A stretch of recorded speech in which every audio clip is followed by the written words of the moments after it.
Well, this is our third week that we're in the series of just simply calling My Life, and it's a series about taking responsibility for your life. And some of the key statements, and that's kind of what we've dealt with, is the statements or principles to live by when we start talking about taking responsibility. Some of the things we've kind of come across is that, one, we were created to be responsible. The first thing that God gave us was responsibility. In the garden, He gave us responsibility and very few rules. We learn that we're happiest when we are being responsible. When we're doing a good job, that's when we're happiest.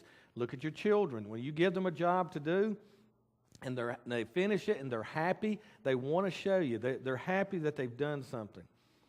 We've learned that when your irresponsibility, eventually somebody else has to clean it up. Your irresponsibility becomes someone else's responsibility at some time or another.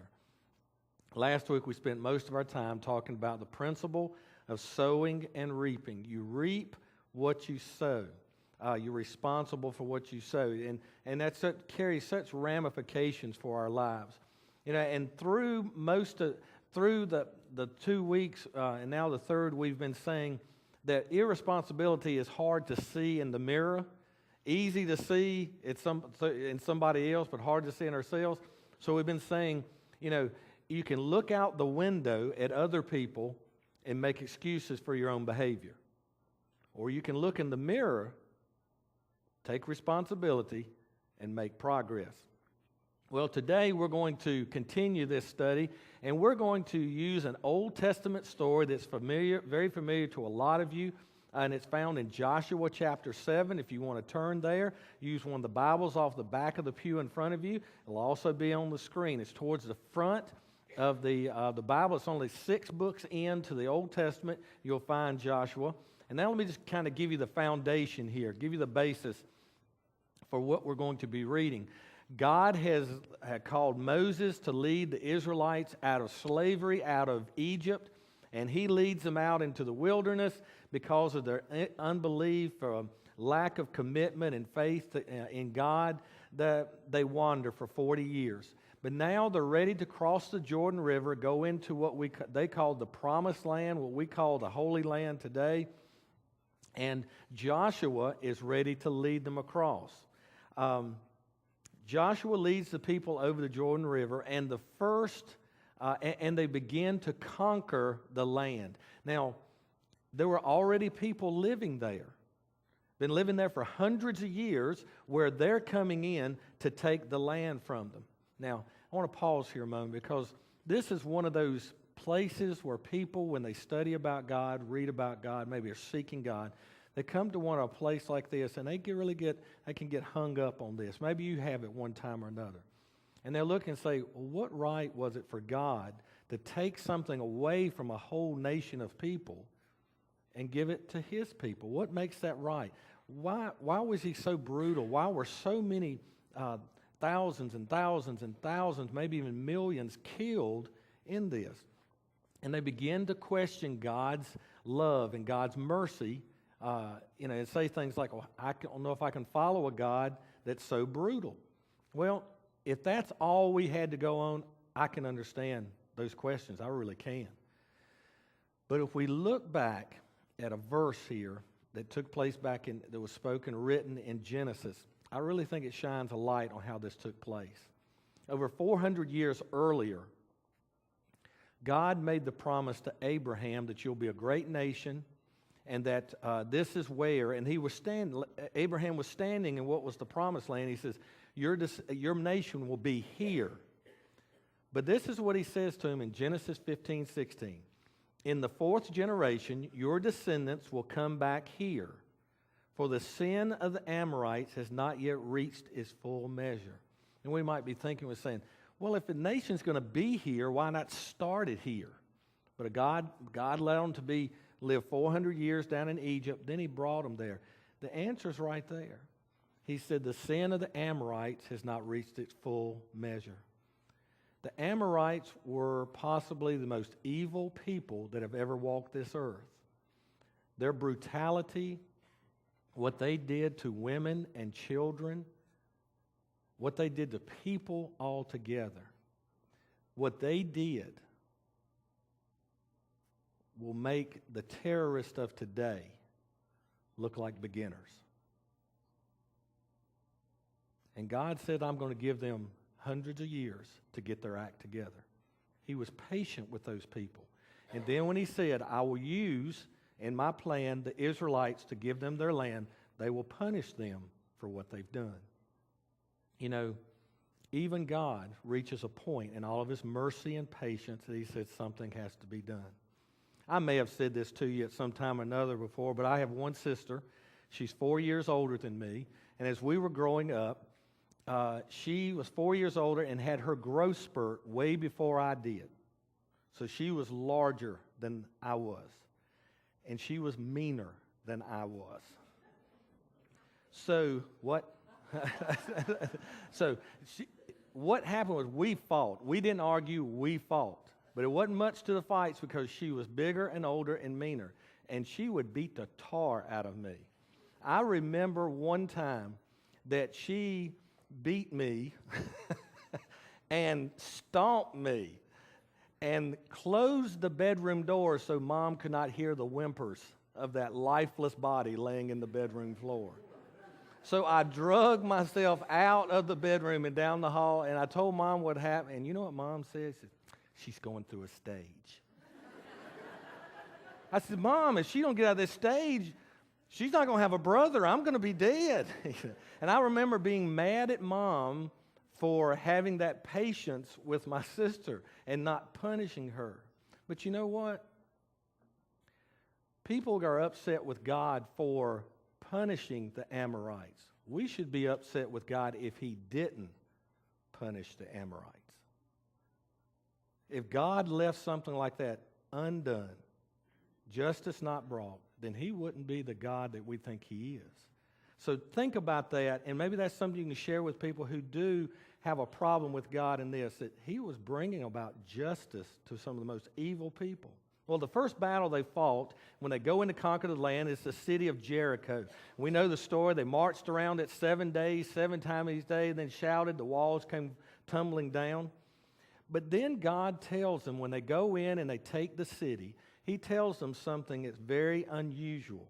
In Joshua chapter 6, verses 17 through 19, it says this: the city and all that is in it are to be devoted to the Lord. Only Rahab the prostitute and all who are with her in her house shall be spared, because she hid the spies we sent. You remember that story.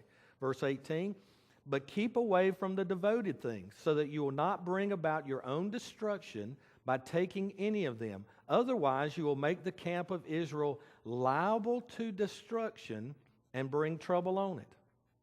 All the silver and gold and the articles of bronze and iron are sacred to the Lord and must go into his treasury. And this is totally backwards to how things were done. When an army went in and conquered, they plundered. They took things. They took for them. That's how the army got paid. That's why they would fight, so they could take things. But God says you are to take nothing. Leave everything. It's going to go into the Lord's sanctuary, into his offering, his treasury. And he told them, but he also warned them. But there was a man named Achan who just couldn't buy that we're going to leave all of this valuable stuff here. And if you read through there, it says that he took some silver and some gold and a beautiful robe, and he took and hid them in his tent. And that's where we're going to pick up. This is all that's taking place. We're going to pick up there in Joshua chapter 7, verse 2. Now Joshua sent men from Jericho to Ai, which is near Beth-aven to the east of Bethel, and told them, go up and spy out the region. So the men went up and spied out Ai. This is just good practice. You know, you're sending reconnaissance out to see what we're going to up against. Verse 3. When they returned to Joshua, they said, not all of the people will have to go up against Ai. Send 2,000 or 3,000 men to take it, and do not weary all the people, for only a few men are there. So they're saying it's not a big deal. We just took care of Jericho, big deal. Ai is just a little small town, just a few men there. Just send, they'll probably surrender when they see the army coming. Verse 4. So about 3,000 men went up, but they were routed by the men of Ai, who killed about 36 of them. They chased the Israelites from the city gate as far as the stone quarries and struck them down on the slopes. At this, the hearts of the people melted and became like water. This was a total shock to the people. They were not expecting this. This was an impossibility that this could happen. But you know what? It happened. And their confidence was destroyed when they saw this. Verse 6. Then Joshua tore his clothes and fell face down to the ground before the ark of the Lord, remaining there till evening. The elders of Israel did the same and sprinkled dust on their heads. This rocked their world. They didn't know what all they could do was turn to God and say, what in the world has happened here? Verse 7. And Joshua said, Ah, sovereign Lord, why did you ever bring this people across the Jordan to deliver us into the hands of the Amorites to destroy us? If only we had been content to stay on the other side of the Jordan. Key word here, you. You did this, God. What are you thinking? Why did you let this happen? Why didn't we just stay over there? Now we're here with the most evil people in the world, and they're going to conquer us. If a little town like Ai can conquer us, what's going to happen to us? Verse 8. O Lord, what can I say? Now that Israel has been routed by its enemies, the Canaanites and the other people of this country will hear about this, and they will surround us and wipe out our name from the earth. What then will you do for your own great name? Have you ever prayed or heard somebody pray, and it's like when they're talking to God, they're telling God something God doesn't know? You ever listen? You ever done that? It says, "Oh Lord, if you don't supply our needs here, we're all going to die." God knows that. You know, He already knows, and that's what it's like. Joshua was saying, "Now, God, I don't know if you realize this, but they're going to kill us, and then they're going to talk bad about you. Had you thought about that, God?" That God knows all of this, but that's what Joshua's doing. He's saying this to God. Verse 10. The Lord said, and this is one of the best verses in the Bible. The Lord said to Joshua, "Stand up. What are you doing down on your face?" One of the most unusual verses in the Bible. He's saying to Joshua, stop talking to me. I don't want to hear it. Stop praying right now. Get up. Stop. I don't want to hear it. I remembered this week. Not proud to admit it, but it was along about that time where you're a teenager, but you're moving out of that 19 into the 20, and so you're getting a little older, and all your problems along then, always, if you're a guy, it's a girl problem. If you're a girl, it's a guy problem. My girlfriend and I were breaking up. I had a friend that had went behind my back. He betrayed me, and I remember getting off the phone with this girl, and I turned to my mom, and this is the greatest mother in the world, compassionate, kind, and I said, "Mom, I can't believe this has happened." And I talked to her, and she consoles me for about 2 seconds. And she says, "Well, you brought this on yourself. What did you think was going to happen? And if you don't learn from your mistakes, it'll happen again." I'm going, "Who are you? What have you done with my mother?" and I said, "Well, there goes your Mother of the Year vote. I was looking for somebody to give me some compassion here." I remember that still to today. But you know what? That was exactly what I needed to hear. What God says to Joshua is exactly what Joshua and the Israelites needed to hear. He goes on in verse 11. Israel has sinned. They have violated my covenant, which I commanded them to keep. They have taken some of the devoted things. They have stolen. They have lied. They have put them with their own possessions. Now, they don't know the whole story. They don't know that Achan is the one who's done this. If they had somebody, some smart aleck, would have raised his hand and said, "What's all this day stuff, God?" It's one guy, one man. He changed it. Get rid of the they. We didn't do nothing. It's he. But God points out something very important here. He says, and then it goes on verse 12, he says, that is why the Israelites cannot stand against their enemies. They turn their backs and run because they have been made, there's that word again, liable to destruction. I will not be with you anymore unless you destroy whatever among you is devoted to destruction. He says, you brought this on yourselves. It may have been a he, but it turns out to be a they.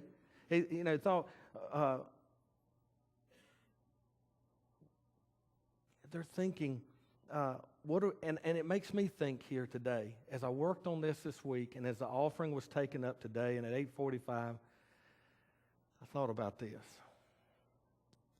How many things that are devoted to God that we keep for ourselves? How many things that we have in our possession that are really God's do we keep back for ourselves? God, what He's told us to return back a portion of what He's blessed us with. But that's too much for some of us. We want to keep it all, or keep most, or just give back a very, very little. And I wonder, have we made ourselves liable for destruction?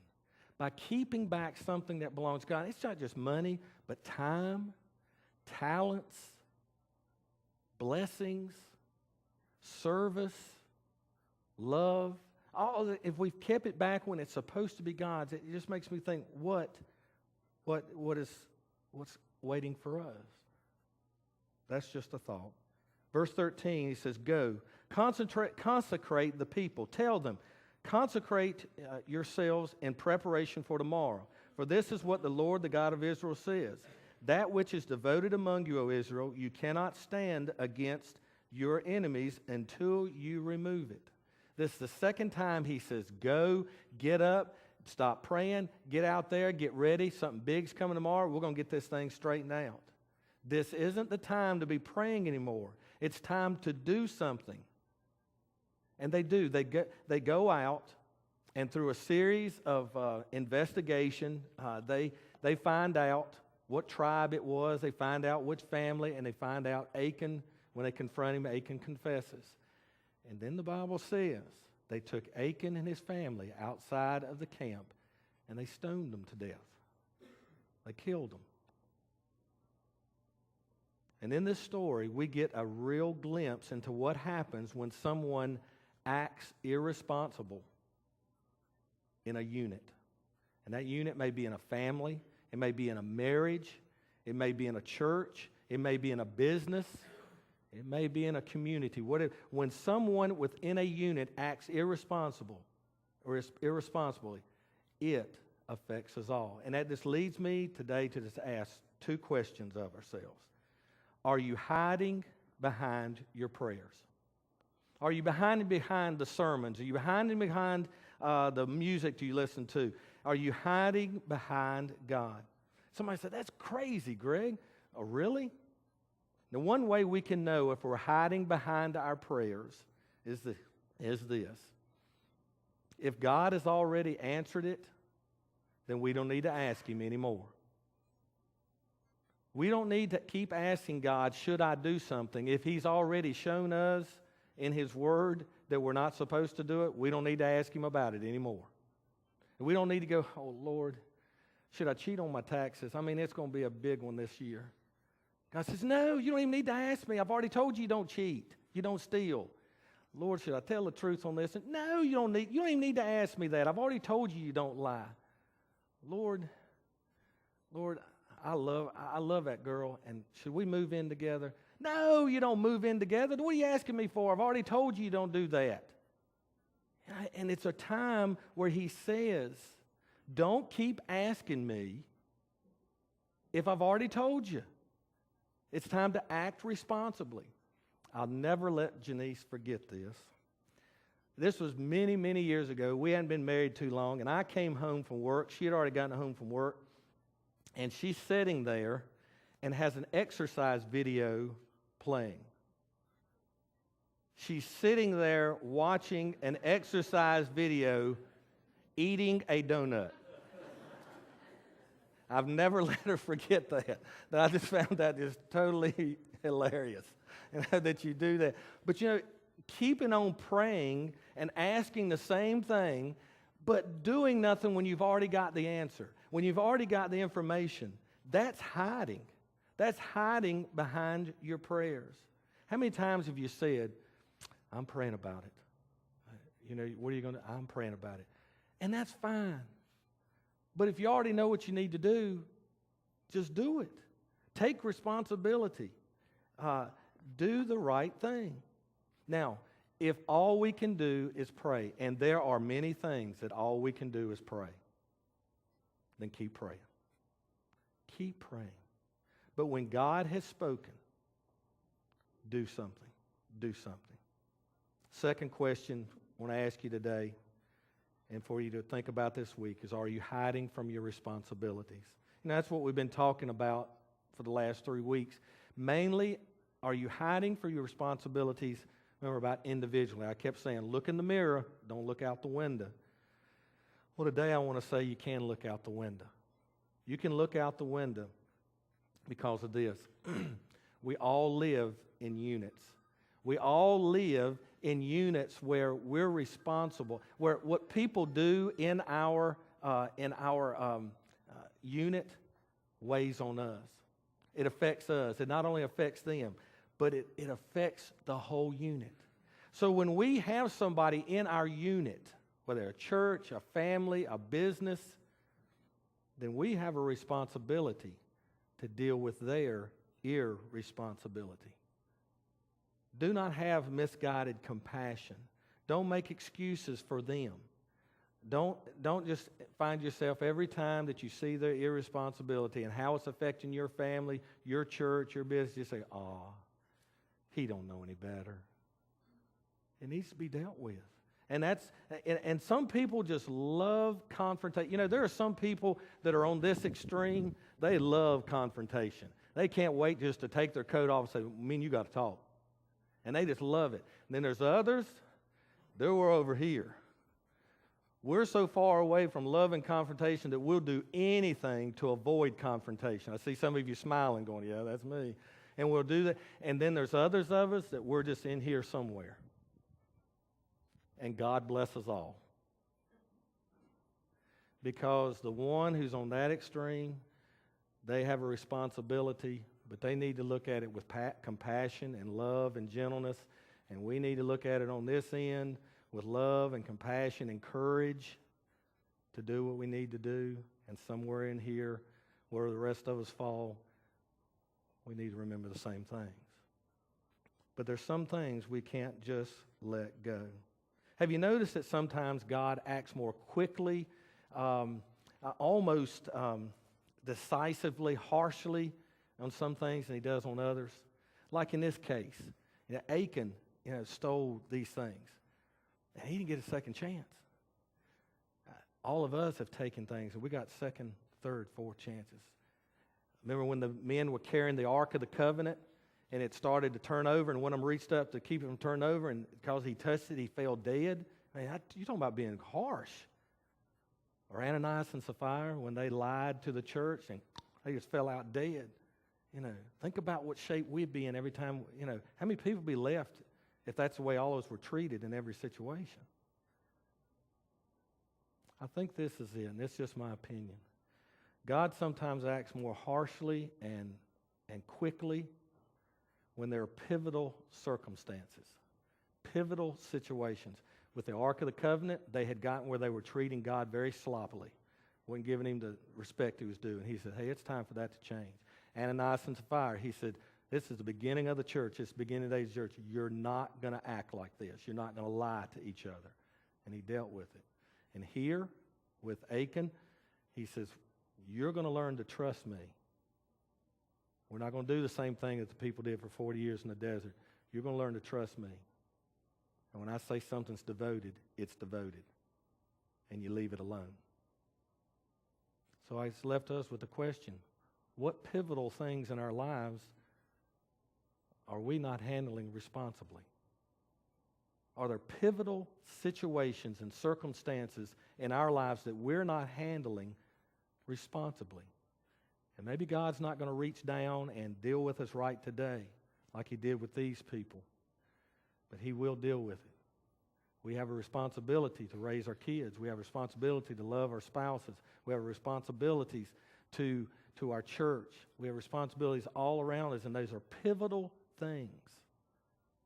And God says, someday I'll deal with you. Reap what you sow. A question for us to think about there. So I don't have a big ending here. I'm going to ask those, Mary Lane's going to play, and a couple of people are going to lead us in our invitation hymn. I'm going to ask them just to come up, and I'm just going to ask you to do this. I'm going to ask you this week to keep on praying. But pray, if you already know what the answer is, don't keep praying that. But pray for clarity. A lot of times it's because we just don't know how we should do it. Pray for clarity. Pray for courage. Pray for compassion in how you handle these things. But do it.